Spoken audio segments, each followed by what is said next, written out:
Una sa ating mga balita, inaprubahan na ni Pangulong Ferdinand R. Marcos Jr. ang batas na titiyak sa matibay na pundasyon ng mga bata. Ang detalye sa balitang pambansa ni Kenneth Pasyente ng PTV Manila.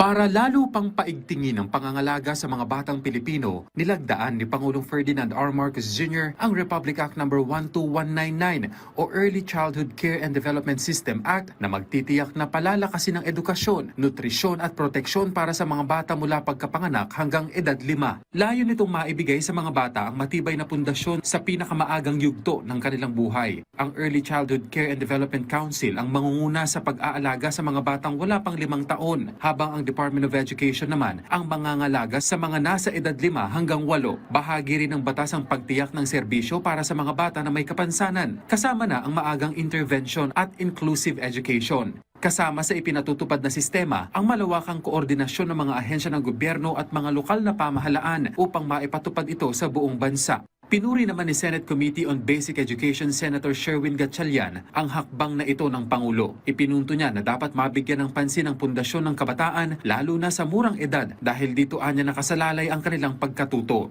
Ikinalugod din ng Second Congressional Commission on Education ng batas lalo't inilalagay nito sa tamang direksyon ang sistema ng edukasyon upang matugunan ang ugat ng hamon sa pagbasa at pagsulat sa pamamagitan ng pagtutok sa nutrisyon at edukasyon sa murang edad. Lumalabas daw kasi sa pag-aaral na matutugunan ang ilang problema gaya ng dropout rates at mapapalakas ang literacy rates kung tutugunan ang foundation years ng mga bata.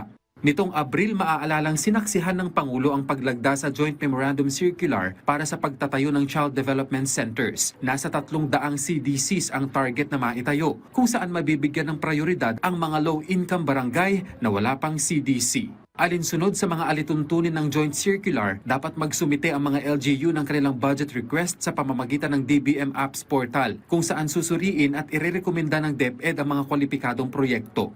These CDCs are venues for the implementation of early childhood care and development center programs and services, especially the early learning programs and family support program.